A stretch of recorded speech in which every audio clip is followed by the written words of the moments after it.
Go. Good morning everybody and welcome to Chiltern Rangers Live with our Monday morning Forest School session.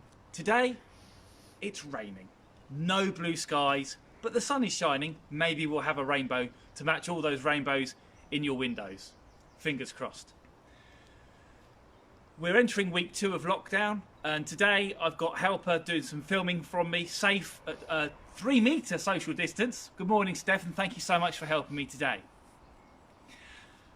Today, in the garden, we're transforming and thinking about how we look at our gardens. We're looking for signs of spring. Come this way.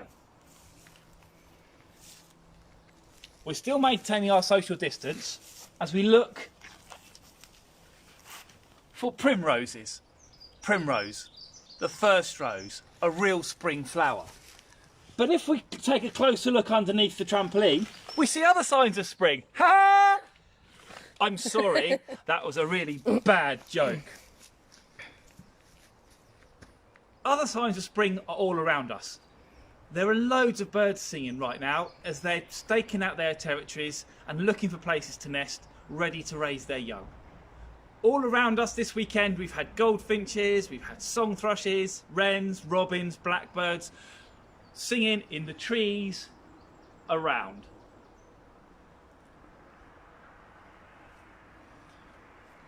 We're really lucky to live here in High Wycombe. It's full of wild spaces and places, and my garden is no exception. I'm going to take you down to the bottom end of the garden and we're going to have a look at new things that you can look out for this spring in your garden.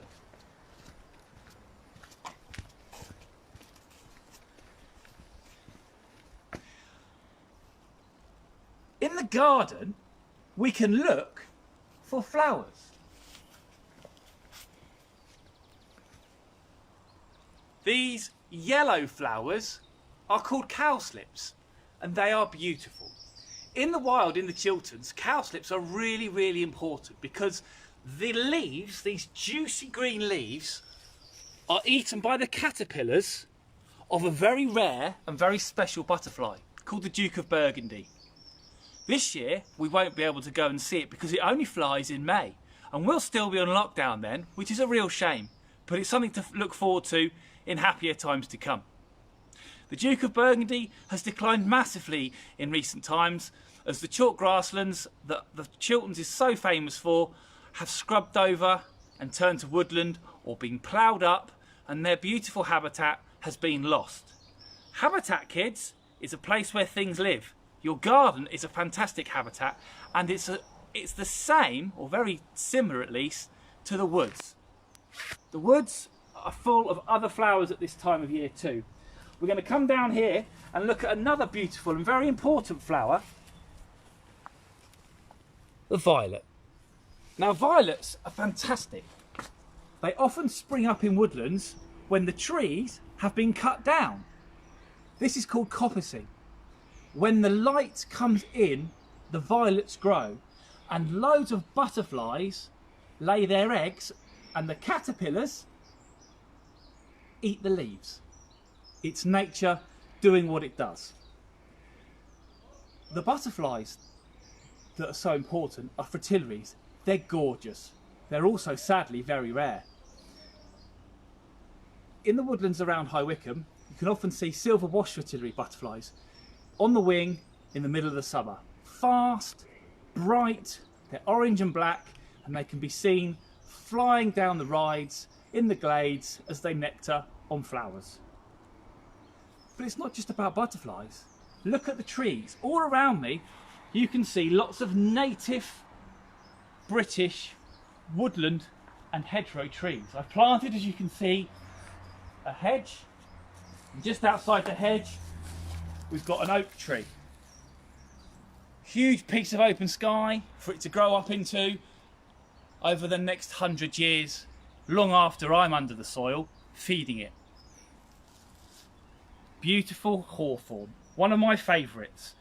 Fantastic lime green at this very early stage.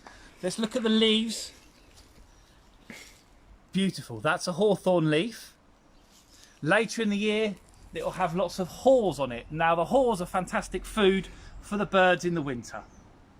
We've got blackthorn here. We have to be careful because blackthorn, like hawthorn, very spiky and can really hurt your fingers. We've got field maple. There's an ash tree. This one is alive. I've got an ash tree on the other side of the garden, silhouetted against the sky, which is dying of ash dieback, which is a real shame, but never mind. Over here we have a hazel, beloved by the squirrel that comes and eats the hazelnuts, and I chased one off this morning who was having his breakfast in the fork of the tree. So your challenge is this. I want you to draw a flower and post it on Facebook for us to see. And the best one will get a prize, and we'll send that to you as soon as we possibly can. You could do a picture of a cowslip or something from your garden that you can see. It's up to you. Take your time. Any form is possible. It can be a pencil drawing, crayons, paint, or digital. Or you can take a picture of it and do some fantastic art around that. Go bananas, have great fun, stay safe and stay well. And we'll see you tomorrow. Bye for now.